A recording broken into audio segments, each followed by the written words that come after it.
మహాగణాధిపతయే నమః. ఈరోజు మనం 2019 డిసెంబర్ నెల మాస ఫలాల్లో భాగంగా మేషరాశి వారికి ఎలా ఉంటుందనేటువంటిది తెలుసుకుందాం. మేషరాశి అనగానే అశ్విని నక్షత్రం 1, 2, 3, 4 పాదాలు, భరణి నక్షత్రం 1, 2, 3, 4 పాదాలు, కృత్తిక నక్షత్రం ప్రథమ పాదం వరకు ఉన్నటువంటి దాన్ని మేషరాశి కింద పరిగణిస్తాం. అయితే ఈ మేషరాశి వాళ్ళకి ప్రధాన గ్రహాలైనటువంటి రాహువు తృతీయ స్థానంలో, గురు, శని, కేతువులు భాగ్యస్థానంలో సంచరిస్తున్నారు. అంతేకాకుండా ఈ డిసెంబర్ నెలలో ప్రత్యేకమైనటువంటి అంశం ఏంటంటే డిసెంబర్ 26వ తారీఖున కేతుగ్రస్త సూర్యగ్రహణం అనేటువంటిది మేషరాశి వాళ్ళకి భాగ్యస్థానంలో జరుగుతోంది. ఇది కూడా ఈ మేషరాశి వాళ్ళకి ప్రధానమైన ఫలితాలని నిర్దేశిస్తోంది. మరొక ముఖ్యమైనటువంటి విషయం ఏంటంటే ఈ సూర్యగ్రహణ సమయానికంటే ముందుగానే షడ్గ్రహ కూటమి అనేటువంటిది, అంటే 6 గ్రహాలు కేతువు, గురుడు, రవి, బుధుడు, శని అనేటువంటి చంద్రుడు, మొత్తం 6 గ్రహాలు కూడా ధనుసు రాశిలో సంచరించడం అనేటువంటిది సంభవిస్తోంది. ఇవన్నీ కూడా ఈ మేషరాశి వాళ్ళకి ప్రధానమైన ఫలితాలని నిర్దేశిస్తున్నాయి. అయితే ఈ మేషరాశి వాళ్ళకి ముఖ్యంగా ఈ భాగ్యస్థానంలో గురు సంచారం వలన పూర్వపుణ్యం బాగుండి గతంలో చేసినటువంటి ఇబ్బందులన్నింటి నుంచి బయటపడి గతంలో స్తబ్దంగా ఉన్నటువంటి వాళ్ళు కూడా ఈ మాసంలో యాక్టివ్ అయ్యేటువంటి పరిస్థితి గోచరిస్తోంది. అంతేకాకుండా ఆర్థికంగా మంచి అభివృద్ధిని సాధిస్తారు. అలాగే కుటుంబపరమైనటువంటి విషయాల్లో కీలకమైన నిర్ణయాలు తీసుకుంటారు. అంతేకాకుండా ఈ మేషరాశి వాళ్ళకి వ్యాపార అభివృద్ధి కూడా జరుగుతుంది. అంటే వ్యాపారస్తులు ఎవరైతే మేషరాశి వాళ్ళు ఉంటారో వాళ్ళకి నూతన వ్యాపారాలను ప్రారంభించటం, ఆ ప్రారంభించినటువంటి వ్యాపారాలని మంచి పీక్స్కి తీసుకెళ్ళగలిగేటువంటి స్థితి ఈ మాసంలో గోచరిస్తోంది. అంతేకాకుండా ఈ మేషరాశి ఉద్యోగస్తులు ఎవరైతే ఉంటారో వాళ్ళకి ఈ మాసంలో పదోన్నతి కలుగుతుంది. అధికారుల యొక్క అండదండలు లభిస్తాయి. మంచి జీతంలో కానీ జీవితంలో కానీ ఒక ఉచ్చస్థితి వచ్చేటువంటి పరిస్థితి గోచరిస్తోంది. స్థాన మార్పు, స్థాన చలనం కూడా కలిగేటువంటి పరిస్థితులు గోచరిస్తున్నాయి. మేషరాశి విద్యార్థులకి విద్యాభివృద్ధి బాగా జరుగుతుంది. ఆటంకాలు లేకుండా విద్యాభ్యాసం అనేటువంటిది ప్రథమ శ్రేణిలో పాస్ అవడం అనేటువంటివి మంచి శుభ ఫలితాలుగా చెప్పబడుతోంది. మేషరాశి స్త్రీలకి వాళ్ళ మాట చలామణి అవటం, అలాగే కుటుంబంలో వాళ్ళదే పైచేయి అవటం, వాళ్ళదే పెత్తనం అవటం కూడా కొంత సంతోషాన్ని కలిగించేటువంటి అంశంగా గోచరిస్తోంది. ఇక మేషరాశిలో పుట్టినటువంటి అవివాహితులైనటువంటి వాళ్ళకి మంచి వివాహ యోగ్యమైన కాలం, మంచి సంబంధాలు కుదురుతాయి. అదేవిధంగా ఈ మాసంలో చక్కటి మ్యాచ్ కుదిరి చక్కగా అంగరంగ వైభవంగా వివాహం జరిగేటువంటి పరిస్థితి కూడా గోచరిస్తుంది. మేషరాశి వాళ్ళ ఇంట్లో, అంటే మేషరాశి ఎవరైనా సరే యజమానిగా ఉంటే ఆ యజమాని యొక్క ఇంట్లో శుభకార్యాల నిమిత్తం డబ్బు విస్తృతంగా ఖర్చు అయ్యేటువంటి పరిస్థితి గోచరిస్తుంది. గతంలో ఎంతో కాలంగా ఆగిపోయినటువంటి బాకీలు కానీ, అలాగే రావలసిన డబ్బు ఆగిపోవటం అనేటువంటి విషయాలు ఏవైతే ఉన్నాయో ఈ నెలలో అవన్నీ కూడా క్లియర్ అయ్యేటువంటి పరిస్థితి స్పష్టంగా గోచరిస్తోంది. ఇక విదేశీ యానం చేసేటువంటి వాళ్ళు ఎవరైతే ఉంటారో వాళ్ళకి విదేశీ యానం అనుకూలత్వాన్ని ఇస్తుంది. అలాగే వీసా, గ్రీన్ కార్డ్, పాస్పోర్ట్ వంటివి చక్కగా మంచి తొలి ప్రయత్నంలోనే మంచి ఫలితాలను ఇస్తాయి. విదేశీ ప్రయాణాలు చేస్తారు. విదేశాలతో వ్యాపారాలు చేసేటువంటి వాళ్ళు ఎవరైతే ఉంటారో వాళ్ళందరికీ కూడా మంచి యోగ్యమైనటువంటి కాలంగా గోచరిస్తోంది. మేషరాశి వాళ్ళకి ఈ భార్యాభర్తల మధ్య మంచి అన్యోన్యత ఉంటుంది, మంచి అండర్స్టాండింగ్ ఉంటుంది. గతంలో ఏర్పడినటువంటి మానసిక విభేదాలు ఏవైతే ఉన్నాయో, మాట తేడాలే పట్టింపులు ఏవైతే ఉన్నాయో వాటి నుంచి బయటపడేటువంటి పరిస్థితి కూడా గోచరిస్తోంది. ఇక ప్రథమ సంతానం విషయంలో గతంలో పడేటువంటి ఇబ్బందులన్నీ కూడా తొలగిపోయేటువంటి పరిస్థితి గోచరిస్తోంది. సంతాన పురోగతి చాలా బాగుంది. అలాగే ఈ మేషరాశి వాళ్ళకి ముఖ్యంగా ఈ డిసెంబర్ నెలలో జరిగేటువంటి సూర్యగ్రహణం కూడా అనుకూలమైన ఫలితాలనే ఇస్తోంది. కానీ ఈ భాగ్యస్థానంలో ఈ సూర్యగ్రహణం జరిగేటప్పుడు పితృవంశ వర్గీయుల నుంచి కానీ, అంటే ఈ సూర్యగ్రహణం జరగటం వలన, అలాగే షడ్గ్రహ కూటమి కూడా జరగటం వలన పితృవంశ వర్గీయుల రీత్యా కానీ, మాతృవంశ వర్గీయుల రీత్యా కానీ కొద్దిపాటి దుర్వార్తలు వినవలసినటువంటి పరిస్థితి గోచరిస్తోంది.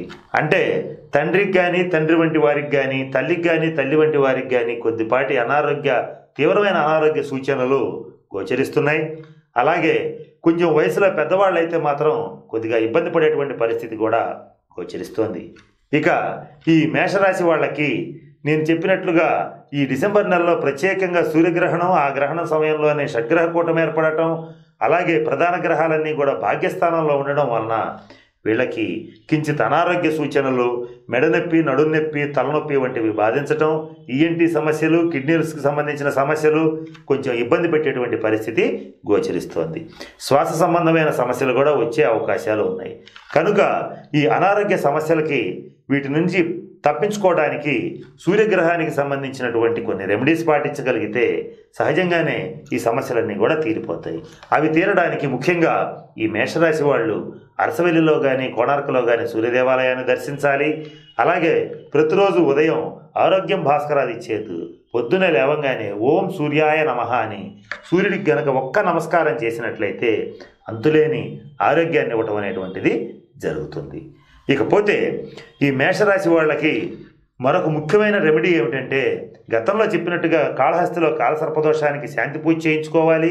గతంలో చేయించుకుంటే పర్వాలేదు, చేయించుకోకపోతే కనీసం ఈ డిసెంబర్ మాసంలో అయినా సరే, షడ్గ్రహ కూటమి ఏర్పడే లోపైనా సరే కాలసర్పదోషానికి శాంతి పూజ జరిపించుకోవాలి. అలాగే ఈ మేషరాశి వాళ్ళు ముఖ్యంగా చేయవలసినటువంటి మరొక గొప్ప రెమెడీ ఏమిటంటే, తండ్రిని ఎటువంటి పరిస్థితుల్లో నిందించరాదు, తండ్రిని దూషించరాదు, అంటే తండ్రిని తిట్టకూడదు. అలాగే తండ్రి యొక్క ఆశీస్సులు తీసుకోవాలి. అలాగే గురువు యొక్క ఆశీస్సులు తీసుకోవాలి. ఇవి రెండు గనక చేయగలిగితే తండ్రి కారకుడైనటువంటి రవి ఆశీస్సులు, గురువు కారకుడైనటువంటి గురుగ్రహ ఆశీస్సులు లభించడం వలన అన్నింటా తిరుగులేని విజయాలను ఈ మేషరాశి వాళ్ళు ఈ మాసంలో నమోదు చేసుకుంటారు. ఇది ఇంత స్పష్టంగా ఎందుకు చెప్తున్నామంటే, మేషరాశి వాళ్ళకి సహజంగానే క్షణం కోపం క్షణం తాపంలాగా చాలా స్పీడ్గా కోపం వచ్చేటువంటి పరిస్థితి ఉంటుంది. ఎదుటి వాళ్ళు మనకి నచ్చని విషయాలు చెప్పినా, అలాగే ఎదుటి వాళ్ళలో ఉన్నటువంటి కొద్దిపాటి మోసపూరితమైన ప్రవర్తనని గమనించిన తీవ్రమైన కోపానికి గురి అయ్యేటువంటి మనస్తత్వం కలిగినటువంటి మేషరాశి వాళ్ళకి తనా పరా తేడా లేకుండా తప్పు చేసిన వాళ్ళని తిట్టడం అనేటువంటి ప్రోగ్రాం ఉంటుంది కనుక ఆ ప్రోగ్రాంలో ఎటువంటి పరిస్థితుల్లో గురు నింద కానీ తండ్రి నింద కానీ చేయరాదు. అలా చేసినట్లయితే ఆయుక్షీణం, అలాగే ఆరోగ్యం, మంచి యోగాలు జాతకంలో ఏవైతే ఉంటాయో అవన్నీ కూడా నశ్వరమైపోయేటువంటి పరిస్థితి ఉంటుంది కనుక ఇటువంటి పరిస్థితుల్లో గురు నింద కానీ, అంటే గురువులను తిట్టడం కానీ తండ్రిని తిట్టడం కానీ పొరపాటును కూడా చేయరాదు. దానికి బదులుగా వీళ్ళు చేయవలసింది ఏంటంటే, ఏ పని మీదైనా వెళ్ళేటప్పుడు, అంటే ఒక డబ్బు సంపాదించడానికో లేదా ఒక డబ్బు వసూలు చేసుకోవడానికో వెళ్ళేటప్పుడు తండ్రి ఆశీస్సులు తీసుకుని వెళితే ఖచ్చితంగా ధనాభివృద్ధి ఉంటుంది.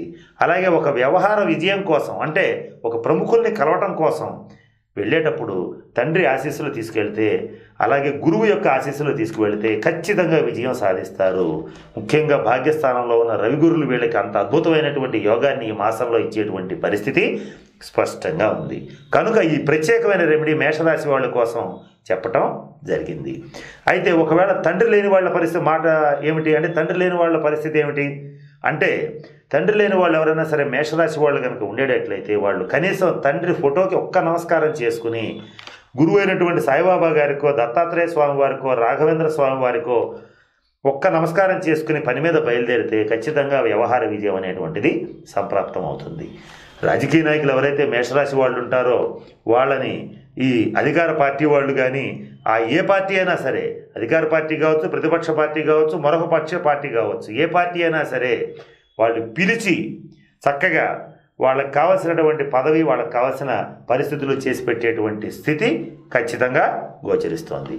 అంటే గతంలో కొద్ది కాలం పాటు అనాదరణకు గురైనటువంటి మేషరాశి వాళ్ళు వాళ్ళ పార్టీల్లో ప్రముఖమైన స్థానాల్లోకి చేరడానికి ఈ డిసెంబర్లో జరిగేటువంటి షడ్గ్రహ కూటమి కానీ, సూర్యగ్రహణం కానీ, ఈ గ్రహస్థితి అనేటువంటిది దోహదం చేస్తోంది. ఇక వీళ్ళకి ముఖ్యంగా చెప్పవలసిన మరొక రెమెడీ ఏంటంటే, వీళ్ళు ఎటువంటి పరిస్థితుల్లోనూ వీళ్ళ ఇంట్లో తూర్పు గోడకి ఆంజనేయ స్వామి ఫోటోను ఒకటి తగిలించి వెళ్ళేటప్పుడు ఒక్క నమస్కారం చేసుకెళ్తే అన్ని పనుల్లో విజయం సిద్ధిస్తుంది. అలాగే మంచి ఆరోగ్యం లభిస్తుంది. ఇక మరొక ముఖ్యమైన సూచన ఏమిటంటే, వినోద విహార యాత్రలు చేసేటప్పుడు ఎటువంటి పరిస్థితుల్లో సెల్ఫీలు దిగే అలవాటు ఎవరికైనా ఉండేటట్లయితే అనవసరమైన సాహసాలు చేయకుండా ఉండటం అనేటువంటిది చెప్పదగినటువంటి సూచన. అంటే జల ప్రదేశాల్లో సెల్ఫీలు దిగుతూ అనవసరమైన ఫీట్లు చేయకుండా ఉండటం అనేటువంటిది వీళ్ళ ఆరోగ్యానికి మంచి కలిగించేటువంటి అంశంగా చెప్పబడుతుంది. అలాగే ముఖ్యంగా చెప్పాలంటే వీళ్ళు మేషరాశి వాళ్ళు అన్నిటా విజయం సాధిస్తూ ఉన్నటువంటి ఈ చక్కటి కాలంలో ఎటువంటి పరిస్థితుల్లోనూ నోరు జారి వేరే వాళ్ళని నిందించడం అనేటువంటిది తగదు. దానివల్ల తగాదాలు వస్తాయి. దానివల్ల అనుకోని ధన నష్టం కూడా వచ్చేటువంటి పరిస్థితి గోచరిస్తోంది. కనుక వాక్కుని అదుపులో పెట్టుకోవాల్సినటువంటిగా సూచించడం అయింది. అంతేకాకుండా ముఖ్యంగా చెప్పాలంటే శత్రువులందరూ కూడా మీ యొక్క అభివృద్ధిని చూసి ఓర్వలేక దెబ్బతీయటానికి ప్రయత్నం చేసి విఫలమైపోయి చాటుగా తిట్టుకోవటము, గోతులు తీయటము అనేటువంటి చేసే ప్రోగ్రామ్స్ ఉంటాయి కనుక మీరు శత్రువుల మీద ఒక కన్నేసి ఉంచడం అనేటువంటిది చెప్పదగినటువంటి సూచన. ఈ శత్రు విజయానికి నేను ఇందాక చెప్పినట్లుగా ఆంజనేయ స్వామి యొక్క ఉపాసన కానీ, మంత్రం కానీ, ఆంజనేయ స్వామి గుడికి వెళ్ళడం కానీ, ఆంజనేయ స్వామి ఫోటోకి నమస్కరించడం కానీ చేసేటట్టయితే శత్రు విజయం ఖచ్చితంగా లభిస్తుంది. ఈ శత్రువుల గురించి స్పష్టంగా ఈ మాసంలో ఎందుకు చెప్తున్నామంటే ఈ మేషరాశి వాళ్ళ యొక్క పురోభివృద్ధిని చూసి ఓర్వలేని శత్రువులందరూ కూడా నరదృష్టికి, నరఘోషకి గురవటం వలన అనుకోని అవాంతరాలు ఈ మాసంలో గోచరిస్తున్నాయి. ఆ గోచరించినటువంటి వాటి యొక్క దుష్ఫలితాలు నరదృష్టికి నల్లరాళ్లు పగులుతాయి అంటారు. ఈ నరదృష్టికి విరుగుడు లేదు గనక ఈ ఆంజనేయ స్వామికి యొక్క నమస్కారం చేసుకోగలిగితే శత్రువులందరూ కూడా మిత్రులయ్యేటువంటి పరిస్థితి ఉంటుంది, లేదా సైలెంట్గా ఉండేటువంటి పరిస్థితి అన్నా ఉంటుంది. కనుక వీళ్ళకి పరిహారాలు చెప్పడం అనేటువంటిది జరిగింది. ఇకపోతే మేషరాశి వాళ్ళకి అనుకూలమైన అదృష్టవారాలుగా ఆదివారం, మంగళవారం, గురువారం చెప్పబడుతోంది. అలాగే అనుకూలమైన అంకెలుగా 1, 3, 9 అనేటువంటి అంకెలను చెప్పడం జరుగుతోంది. అలాగే ప్రతికూలమైన అంకెలు అంటే మైనస్ అంకెలు ఏవైతే ఉంటాయో 5, 7గా చెప్పడం జరుగుతుంది. అలాగే వీళ్ళకి అదృష్ట వర్ణాలుగా ఎరుపు రంగు, గులాబీ రంగు, పింక్ రంగు, గోల్డ్ కలరు అదృష్ట వర్ణాలు.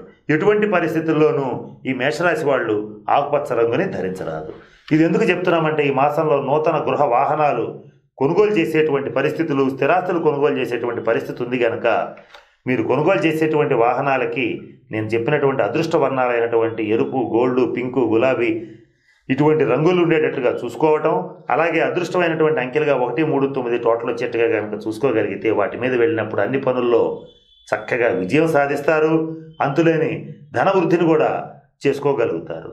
కనుక ఈ డిసెంబర్ నెలలో ప్రత్యేకంగా జరుగుతున్నటువంటి సూర్యగ్రహణం అనేటువంటిది ఏదైతే ఉందో అది మీకు మంచి ఫలితాలనే ఇస్తోంది. కానీ ఈ సూర్యగ్రహణ అంతరం అంటే డిసెంబర్ 26వ తారీఖు కలుగుతున్నటువంటి ఈ గ్రహణం తర్వాత మరుసటి రోజు వీలైనంత త్వరగా మీ దగ్గరలో ఉన్నటువంటి శివాలయంలో రుద్రాభిషేకం చేసుకోవడం అనేటువంటిది చెప్పుకోదగినటువంటి ముఖ్యమైన సూచన. దీనివల్ల అనారోగ్య సమస్యలు అనేటువంటివి రాకుండా ఉంటాయి. చేసే పనుల్లో, వెళ్ళేటువంటి వృత్తుల్లో, వ్యాపారాల్లో ఆటంకాలు లేకుండా ఉంటాయని ఉద్దేశంతో ఈ రెమెడీని సూర్యగ్రహణ దోష పరిహారార్థం అనేటువంటి ఈ మరుసటి రోజు రుద్రాభిషేకం చేయడం అనేటువంటి రెమెడీని మేషరాశి వాళ్ళకి ప్రత్యేకంగా ఇవ్వడం జరుగుతోంది. కనుక ఈ 3 ప్రత్యేకతల రీత్యా ఓవరాల్గా ఆలోచిస్తే సూర్యగ్రహణం, షడ్గ్రహ కూటమి, అలాగే భాగ్యస్థానంలో అన్ని గ్రహాలు కలిసి ఉండటం వలన వీళ్ళకి చక్కటి విజయావకాశాలు లభిస్తున్నాయి. కానీ నేను చెప్పినటువంటి రెమెడీస్ పాటిస్తే నేను చెప్పిన 1, 2 మైనస్లు కూడా మీకు జరగకుండా చక్కటి పదవితో, మంచి అధికారంతో, అలాగే మంచి ధనకనక వస్తువాహనాలతో చక్కటి కుటుంబ సౌఖ్యాన్ని, మంచి జీవితాన్ని, ఆనందకరమైనటువంటి కుటుంబ జీవితాన్ని గడపాలని ఆ పరమేశ్వరుణ్ణి ప్రార్థిస్తున్నాను. స్వస్తి. ఈ వీడియో కానీ మీకు నచ్చినట్లయితే లైక్, కామెంట్, షేర్ చేయండి. మరిన్ని అప్డేట్స్ కోసం సబ్స్క్రైబ్ చేయండి.